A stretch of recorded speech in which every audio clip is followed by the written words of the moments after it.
देखिए दोस्तों, आपके सामने अगला सवाल ये रहा। ये जो सवाल है पानी में चलने वाले बोट पर आधारित ये सवाल है।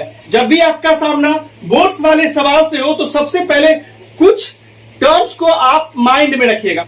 देखिए दोस्तों, आपने झील देखा होगा, तालाब देखा होगा, तो झील और तालाब यानी पॉन्ड्स का जो पानी होता है, लेक का जो पानी होता है, क्या होता है? बिल्कुल एकदम शांत रहता है, स्थिर रहता है।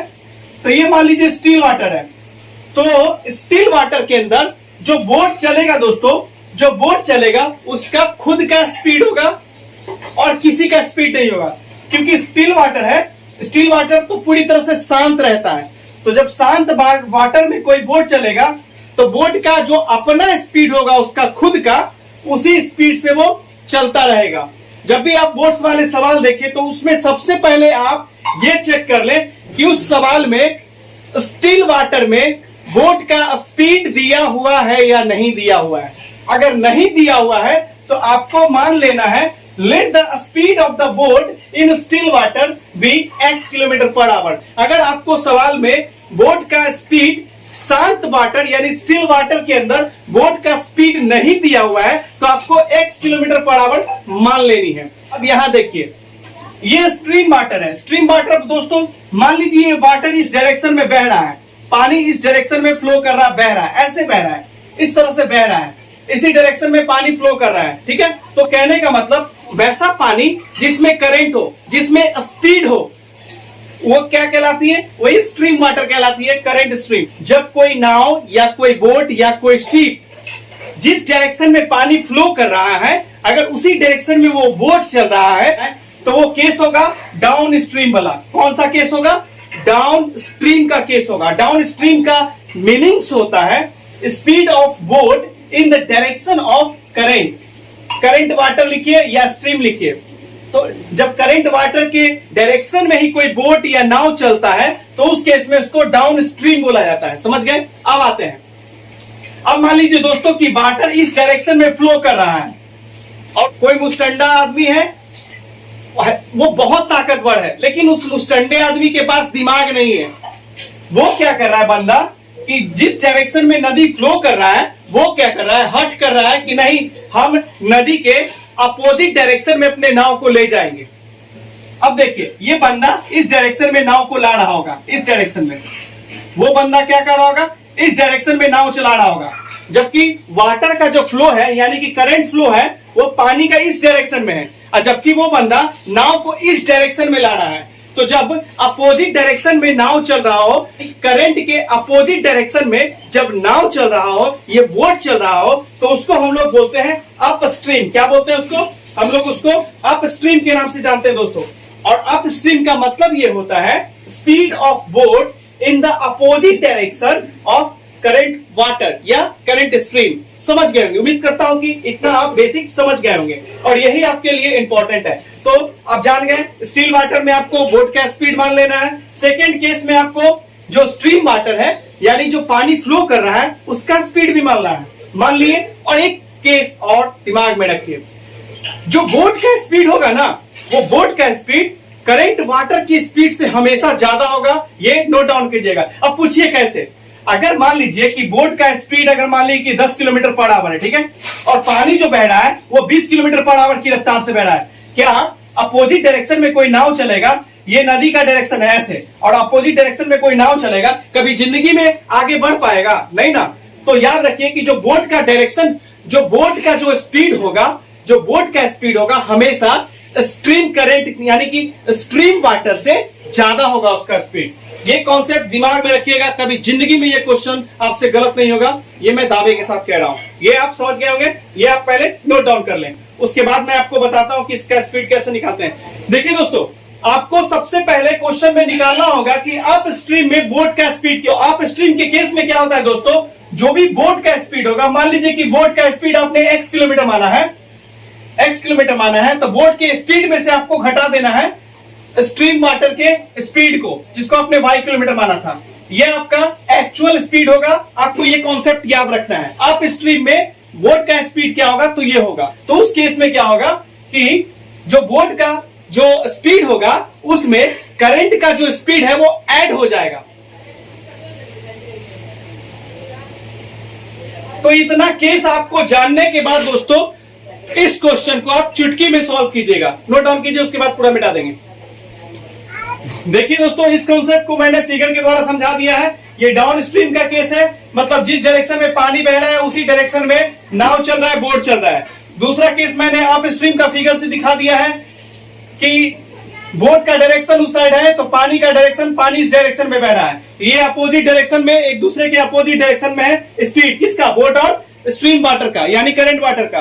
तो ये अप स्ट्रीम वाला केस होगा, तो अप स्ट्रीम के केस में बोट का स्पीड ये होगा और डाउन स्ट्रीम के केस में बोट का स्पीड ये होगा। यानी कि डाउन स्ट्रीम का जब भी केस होगा तो जो करंट का जो स्पीड होगा वो जुड़ जाएगा, और जबकि अप स्ट्रीम वाला केस होगा तो करंट का यानी कि वाटर का जो स्पीड होगा वो बोट के स्पीड में से घट जाएगा। समझ गए होंगे आप। ये पूरा कॉन्सेप्ट मैंने आपका क्लियर कर दिया है। अब क्वेश्चन बताता हूं मैं। देखिए दोस्तों, यहाँ पे स्पीड ऑफ बोट क्वेश्चन में स्टील वाटर के अंदर दिया हुआ था 18 किलोमीटर पर आवर, लेकिन करंट वाटर का स्पीड नहीं दिया हुआ था। तो लिखेंगे late the speed of a stream, यानी कि पानी की धारा का स्पीड नहीं दिया था दोस्तों, तो मैंने मान लिया 22 किलोमीटर पर आवर। दोनों का स्पीड हो गया, पता हो गया। बोट का स्पीड की जानकारी पहले से क्वेश्चन में दी हुई थी। हमको जो पानी करंट जो स्ट्रीम बह रहा था, पानी बह रहा था, उसका हमको स्पीड निकालना था, क्वेश्चन में ही दिया था। ठीक है, तो हम लोग मान लिए इसका। उसके बाद क्या करना है कि आप स्ट्रीम के डायरेक्शन में बोट का स्पीड निकाल लेना, आपको 4 स्टेप लगातार करना है। देखिए, तो लिखिएगा speed of motor boat in up stream, यानी अपोजिट डायरेक्शन वाला केस। तो क्या बताया था दोस्तों कि जो बोट का स्पीड होगा उसमें से स्ट्रीम यानी पानी के स्पीड को घटा देना है, तो वो एक्चुअल स्पीड दे देगा किसका, मोटर बोट का। ये अप स्ट्रीम का केस ले लिए। अब आइए चौथा केस भी ले लीजिए, speed of motor boat in down stream. Down stream, up stream, सबका केस पहले ही निकाल के आप रख लीजिएगा। तो आपके पास आएगा 18 किलोमीटर का स्टील वाटर में स्पीड था बोट का, उसमें आपका ऐड हो जाएगा वाटर का जो करंट का जो स्पीड है वो, ये आपका आ गया डाउन स्ट्रीम में। उस बोट का स्पीड क्या होगा, यानी कि इन द डायरेक्शन, नदी के बहते हुए डायरेक्शन में अगर बोट चलेगा तो उस केस में उसका स्पीड ये होगा। इतना तो आपको काम करना ही पड़ेगा। इतना समझ गए। क्वेश्चन ये बोल रहा है दोस्तों कि जो मोटर बोट है वो जब डाउन स्ट्रीम में चलती है तो 24 किलोमीटर दूरी तय करने में जो समय लेती है, वही बोट जब 24 किलोमीटर पानी का विरोध करते हुए उतना ही डिस्टेंस ट्रेवल करती है तो उसको 1 घंटे का ज्यादा समय लेता है। किसमें, अप स्ट्रीम के केस में। तो यहां पे देखिए, अप स्ट्रीम और डाउन स्ट्रीम दोनों के केस में आपको टाइम निकाल लेना है, डिस्टेंस, टाइम और स्पीड के फॉर्मूला से। तो अब देखिए दोस्तों, ये डाउन स्ट्रीम अप स्ट्रीम है, इसमें हम समय T1 मान लेते हैं, और डाउन स्ट्रीम में जो बोट चला है और 24 किलोमीटर जो डिस्टेंस किया है उसके हम मान लेते हैं T2 समय में पूरा ये 24 किलोमीटर चला होगा।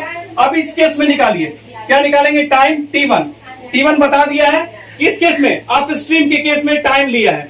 तो अब देखिए, डिस्टेंस बाय टाइम होता है तो डिस्टेंस तो 24 किलोमीटर ही रहेगा। अब बताइए स्पीड क्या होगा, अप स्ट्रीम के केस में दोस्तों स्पीड क्या होगा। तो हमारा ये अप स्ट्रीम के केस में स्पीड है 18 minus Y kilometre per hour. Kilometre से किलोमीटर कट गया, 24 बटा आपके पास आएगा 18 माइनस वाई, ये आया टाइम। ये T1 जो निकाला आपने, समय निकाला अप स्ट्रीम के केस में। अब सेकेंड केस है हमारा T2 यानी डाउन स्ट्रीम में, यानी कि डाउन स्ट्रीम में जब बोट 24 किलोमीटर तो कितना स्पीड से चला होगा।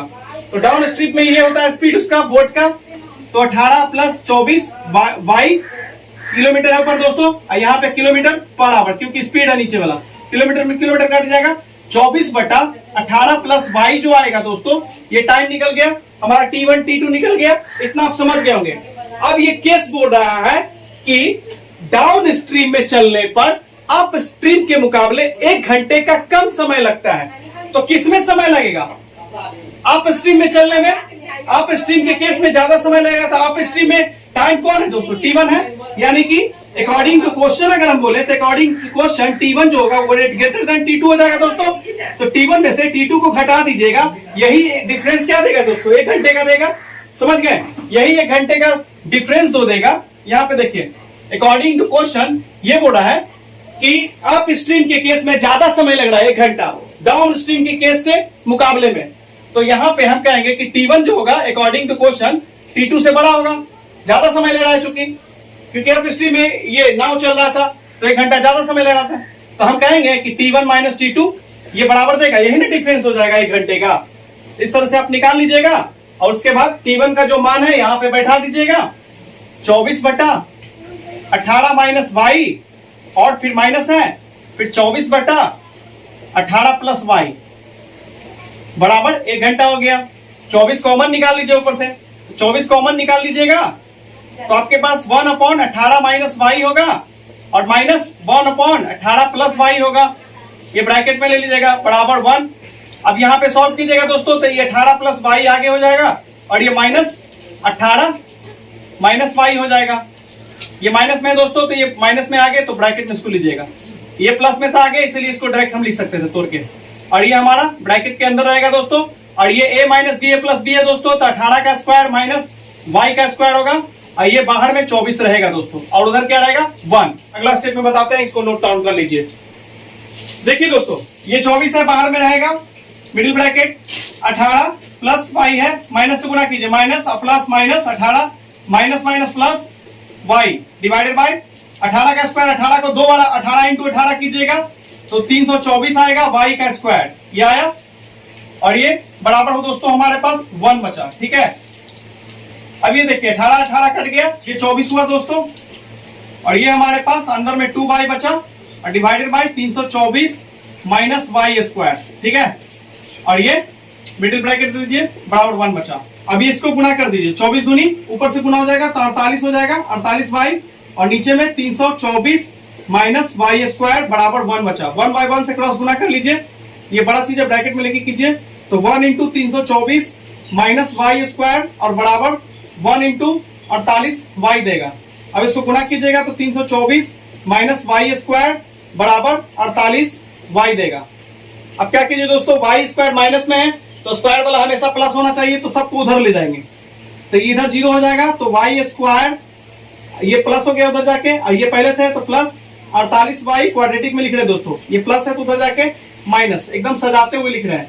ये हो गया दोस्तों, इधर 0 रहेगा तो इसको हम पलट के लिख देंगे, Y square plus 48 Y minus 324 बराबर 0। इसको सजा दिए दोस्तों, इस तरीके से रहेगा, तो एरो देकर हम पलट के इसको हम ऐसे भी लिख सकते हैं। यहां तक नोट कर लीजिए। उसके बाद यहां पे हम लोग ले आए तो इन दोनों को गुना कीजिए, तो ये वाई स्क्वायर को गुना कीजिएगा माइनस 324 से, तो माइनस से गुना एक साथ नहीं रखेंगे, तो प्लस माइनस माइनस 324 और ये वाई स्क्वायर दिया, ये दिया। अब आपको बीच वाला कितना है 48 वाई है दोस्तों, तो इन दोनों को देखिए ध्यान से, ये दोनों है 324, तो इसको तोड़ लीजिए। 48 को आप जब नहीं तोड़ पाइएगा तो इस तरीके से 324 को ही तोड़ लीजिए। मैंने बताया था एलसीएम निकाल के, 2 से 16, फिर 2 से, फिर 8, 1, फिर 3 से 27, फिर 3 से कितना देगा, देखिए ध्यान से, हाँ तो ये 3 से 9, फिर ये 3 से 3, फिर 3 से। अब यहाँ पे दोस्तों देखिए 48 लाना है बीच में, इसको यहाँ पे उतार देते हैं दोस्तों। ये वाई स्क्वायर था, ये प्लस 48 वाई था, और ये माइनस 324 था, ये बराबर 0 था। अब ध्यान दीजिए, हमको 48 भी लाना है बीच में, तो इस तरीके से सोचिए आप, देखिए कैसे सोचेंगे हम लोग। मान लीजिए 3 इंटू 3 इंटू 3 लेते हैं तो ये 27 दे देगा। ठीक है, ये तीनों को एक साथ ले लिए, और फिर इसको लिए तो 3 इंटू 2 इंटू 2 लीजिएगा तो कितना दे देगा, 3 दूनी 6, 3 दूनी 6, 6 दूनी 12। ये नहीं ना दे पाएगा, जोड़िएगा तो क्या देगा, 48 नहीं ना दे पाएगा, तो ये तो हमारा थोड़ा गलत हो गया। क्या ले लें हम लोग, देखिए 3 दिया 9, 9 दिया 27, 27 दूनी 54, हम ऐसे ले लेते हैं। देखिए तो दोस्तों ये 54 आया ना 54, ये 3 को लिए हैं ग्रुप में और एक 2 ले लिए, और इसका क्या बचा 3 इंटू 2 बचा दोस्तों, ये क्या दिया 6। अगर 54 में से अगर आप 6 घटाते हैं तो 48 नहीं दे देगा, दे देगा दोस्तों, एकदम करेक्ट है मेरा। तो देखिए कैसे करेंगे, और इसको 48 को 6 से गुना कीजिए, ये आपका 324 देने जा रहा है, तो हमारा ये परफेक्ट है तोड़ना। ठीक है, तो देखिए चूंकि हमको माइनस में भी लाना है, तो अब यहाँ पे देखिए कैसे होगा, वाई स्क्वायर हुआ, हम लिख सकते हैं 48 को 54 वाई माइनस 6 वाई कर दिए, तो घटाइएगा तो 48 वाई प्लस में आएगा, और माइनस 324 बराबर 0। अब देखिए दोस्तों ये प्लस 54 है और माइनस है, तो जैसे ही प्लस 54 को गुना कीजिएगा -6 से, तो प्लस माइनस माइनस, और ये गुना कीजिएगा 324 दे देगा दोस्तों। दोनों में y लगा तो y का स्क्वायर भी तो हो जाएगा ना, आ गया। तो ये होगा हमारा वाई स्क्वायर दे देगा, यानी एकदम थोड़ा हुआ सही है। उसके बाद कॉमन निकाल लीजिए, y कॉमन निकालिएगा तो यहाँ y प्लस 54 बचेगा, फिर माइनस दोनों से कॉमन निकाल लीजिए 6 से ये भी कटेगा ये भी कटेगा, तो माइनस कॉमन निकाले तो ये प्लस में बनेगा, बाकी जो बचा रहेगा ब्रैकेट के अंदर। तो 6 से 6 हट गया तो y बचा, यहां से 6 से काट दीजिए, कॉमन निकालने का मतलब भागा देना, 6 से भागा दीजिए तो माइनस है तो प्लस हो जाएगा, माइनस कॉमन निकालेगा तो जो पहले माइनस में वो प्लस बन जाएगा ब्रैकेट के अंदर। 6 बचे 30, 2 बचा 2 से 6 4 के 24 बराबर 0 आ गया। दोनों जगह सेम ही आएगा। कितना आएगा दोस्तों? तो y प्लस 54 आएगा आपके पास, एक बार 54 और फिर y माइनस 6 आएगा बराबर 0। एक बार प्लस वाला को लेना है तो y प्लस 54 बराबर 0, तो y बराबर -54। ये वैल्यू नहीं होगा दोस्तों, नॉट पॉसिबल, नॉट पॉसिबल। अगला कौन है? y माइनस 6 बराबर 0, तो y बराबर 6। ये आपका आंसर हो गया दोस्तों। ये क्या हुआ? आपका आंसर हो गया। चूंकि आपको पूछा था कि जो स्ट्रीम था उसका स्पीड क्या था, और स्ट्रीम के स्पीड को ही तो हमने y माना था, तो लास्ट में लिख दीजिएगा hence speed of stream water, stream बहता हुआ पानी, stream water is 6 kilometre per hour. यही आंसर हुआ दोस्तों। तो कुछ इस तरीके से सवालों को बनाया जाता है। यहां से मैं यहां आया, उसके बाद मैं कहां आया दोस्तों? ये तो मैंने आपको बताया कि कैसे ये रफ वर्क करना है, ठीक है। ये सब देखिए मोड़ दिया मैंने, जो जरूरत का चीज नहीं था, देखिए ये रफ वर्क किया था। इधर से बात इधर आपको उतार लेना है, ठीक है। ये भी रफ में है दोस्तों, ये क्या है? ये रफ में है ना, इसके साथ है। बाकी ये नीचे वाला लास्ट में आंसर लिख देते हैं।